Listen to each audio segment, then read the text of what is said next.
and welcome to another episode of Oh My God, I'm Getting Married. And today we're going to deal with budgeting. Now you may notice that I've moved along the couch. There's some greenery behind me. I also have a cup of Colombia sitting here because I think this needs to be a conversation.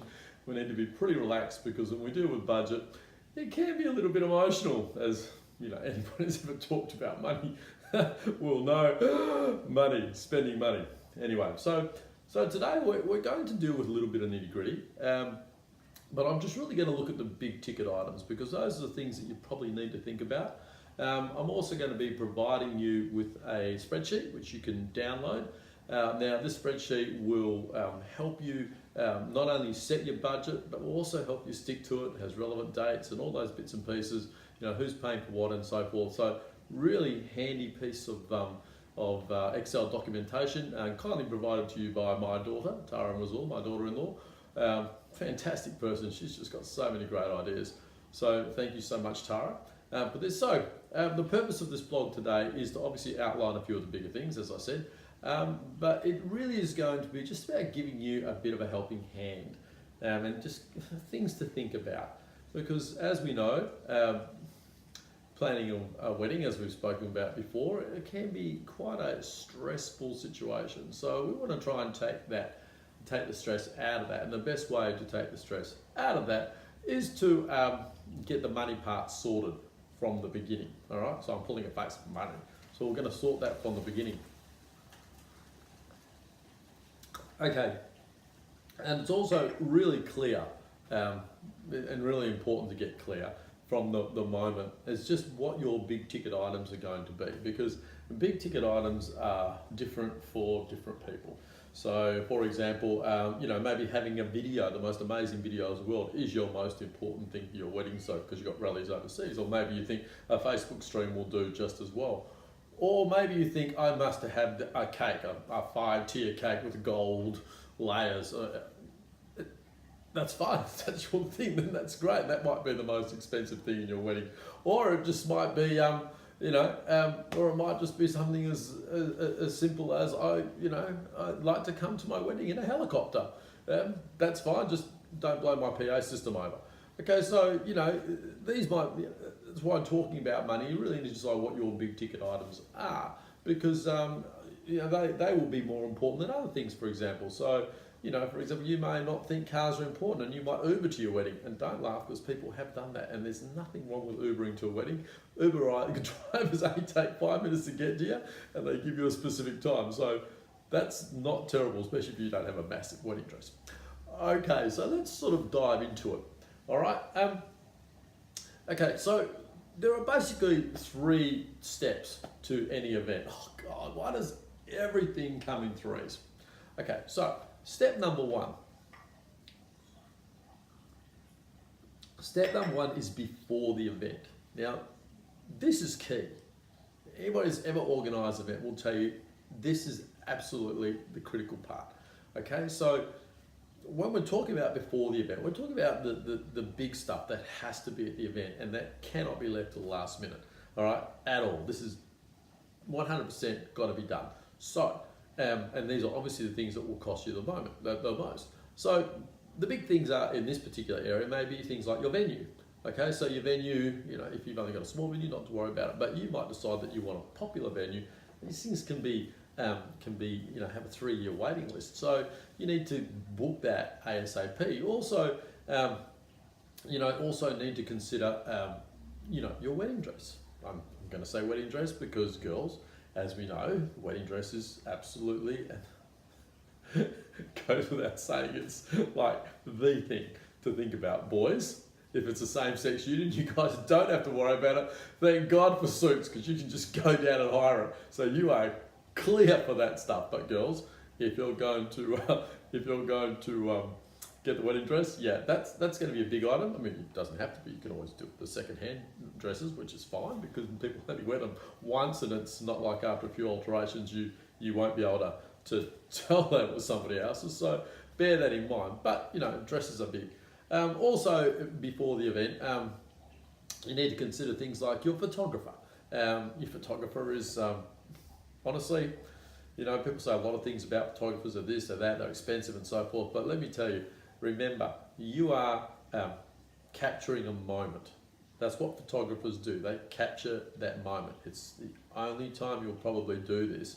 So just pay the money, get the photographer, book them, and just move along, okay? Because you want those to be, you want your photographer to be really great. And and the good thing about photographers, if you get to them early, is that you can have a really good look at their portfolios and decide if that's the style of photography you want and so forth. So, get into photography, but just a small warning on some photographers, look, and you guys know what I'm talking about, check their lag time, because I have heard horror stories of people waiting a year for their photos, so make sure that it's no more than 3 months. And of course your celebrant, he's another big cheat. Did I say he? Is that because I'm thinking of me? Your celebrants, although they actually are not financially a big ticket item, they are a big ticket item in terms of the presentation of the day. And if you book your celebrant early, and I mean early, you will get an opportunity to actually pick the one that you like. Okay, now you might want someone who's incredibly debonair and sexy, such as myself, or you might want one from, the bunch of celebrants that I know. There's some fantastic celebrants out there, and it's really just, it's basically whoever you want. Some people like the mature person, some people like to have a girl, some like to have a guy, some people like to have someone who's young and hip and so forth, whatever. All right, so, these are all things to think about. Now remember, not only are you considering the big ticket stuff here, but you're also, and this is the crucial part about budgeting when you're thinking about how much am I going to pay for this, there are also some things which require a deposit early.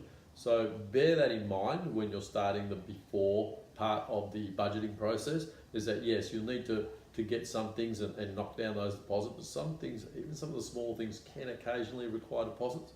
So bear that in mind. There's obviously step number 2 is going to be during the event. Now during the event, there's things like your band, your DJ, and all that sort of stuff. And once again, if you're going to have a live band, that's something you want to probably deal with quite early, because bands are, especially popular bands, are quite hard to get, and they are booked out in advance. So have a think about that. String quartets for your ceremony and all those sorts of things. So consider that. And of course, there's other things during the event, little presents that you're going to give people and so forth, or if you are or if you're not, so all those things need to be considered. And then of course there's step number 3, which is after the event. Now, after the event is worth thinking about, because after the event includes your honeymoon if you're going to have one. So if you blow all your money on the before and during, then there's not going to be any money left over for your honeymoon. So you need to really bear that in mind when you are budgeting. Now, as I said, the more thought you give to this, the easier it's going to be at the beginning. So do it hard at the beginning, because my motto in life is do it hard, it gets easy. So really go to town at the beginning, getting yourself organised, right? Use the spreadsheet that you can download from me, and you can see there's a link there, and I'll also provide that link at the end. Now that spreadsheet will give you a whole bunch of other things to think about, and really get into that at the beginning, because that's what's going to make your wedding simple and uncomplicated, which is what we all want, on the day. Just a key thing about simple and uncomplicated. What's probably going to complicate your life, I guess, is if you become unrealistic about what you want for your wedding. Okay, and I say unrealistic because at the end of the day, you are going to have so much money to spend. You are going to set yourself a budget and say, well, that's our money. Being realistic means, okay, that's what I have to spend. This is what I'm going to do to stick to that. Now, you may have to, we live in a 21st century society, which is great. So you may decide, look, I can do, I can do without certain things so that the vision that I've created will be fulfilled. So you may decide that invitations, which can be quite expensive, may not be necessary. You might decide that Facebook is a good enough invitation. It's free. And there's lots of things, you might decide that you will create a free wedding website, from Wedding Wheel or something like that, which gives everybody the information that they need. So once again, you don't need to actually spend that money. So there's lots of different ways to create that reality and maintain your realistic approach to your wedding. Think really hard about money saving tips and do a little bit of research from other places such as Bride's Diary and all those sorts of places, which will once again give you a lot of information. So that's kind of it from me. Remember, if you like the spreadsheet, which is going to be incredibly useful, then there's the link. You can see it. I can't see it, but it's there. Okay, that's the link. You can go there, submit your email and your name, and I will send you the Excel sheet, which will help you get started. Okay, and that's enough from me now. So bye for now, and I'm going to continue to enjoy my coffee, and happy budgeting.